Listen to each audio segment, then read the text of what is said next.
Hey guys, and welcome back to How to Guide. In this video, we're gonna look at how to change the project preferences in Upwork. Now let's begin. Well, as you can see, this is the interface of Upwork once you've logged in. In case you have not, do log in right now. Initially, what you need to do is simply click on your profile icon at the top right. Just click on it and this will open up. Well, from here, there are lots of options like your profile, stats and trends and everything. But right now, what we want to do is simply go to account settings. Once you're in the account settings tab, initially, you'll be in the contact info section.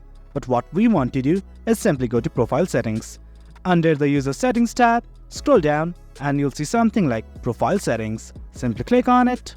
Then this will open up. And right here in my profile tab, you'll see something like project preference.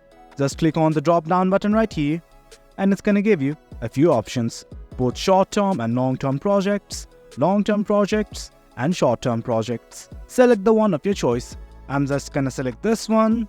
And guys, that's it. That's how you change or add project preference to your Upwork profile.